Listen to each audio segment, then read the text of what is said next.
Bonsoir mes amis, bonsoir tout le monde.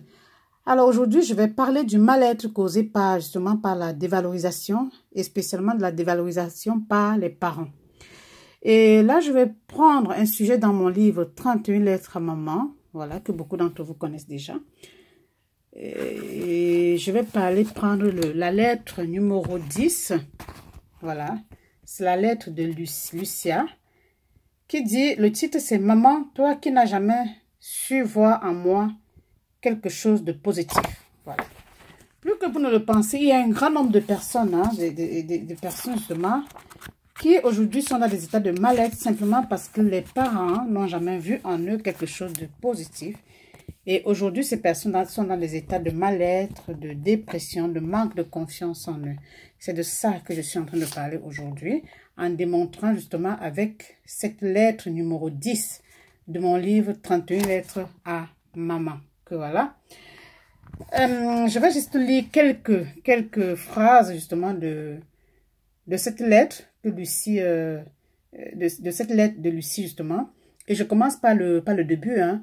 Le début, c'est un peu moi qui fais la narration de l'histoire, c'est-à-dire que moi, l'écrivain. Alors, elle avait toujours le sentiment d'être nulle, de ne rien valoir.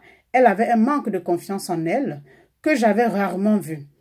Elle disait toujours, de toute façon, je suis nulle, je ne vaux rien, je n'ai jamais rien fait de bon. Voilà. Donc ça, c'est Lucie qui disait ça d'elle.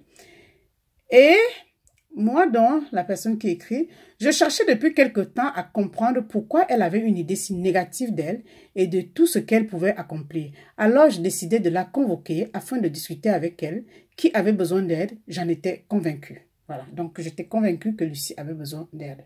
Pour cela, je me disais qu'il fallait chercher à comprendre le fond de sa vie, son enfance et tout ce qui l'entourait, comme par exemple sa famille. Lorsque nous nous rencontrâmes, je lui demandais de me parler un peu d'elle. C'est ainsi que j'appris qu'elle avait toujours été dévalorisée par sa mère, qui n'avait jamais su voir quelque chose de bien en elle. Voilà. On va s'arrêter jusque-là, d'accord? Parce que sinon, si on lit tout, c'est un peu long, hein?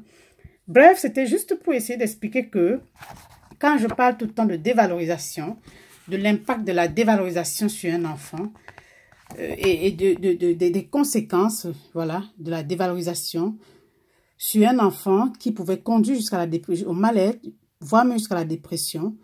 Et c'est ce que je voudrais donc expliquer en lisant cette lettre numéro 10 de Lucie, c'est que faites attention, ne dévalorisez pas vos enfants. Valorisez-les, s'il vous plaît. Là, on parle le cas de Lucie, c'est vraiment le cas parents et enfants. Ne dévalorisez pas vos enfants, je vous en supplie. C'était donc Félicité Fidé Mongan, ensemble vers le bien-être, le meilleur grâce à tous. À très bientôt.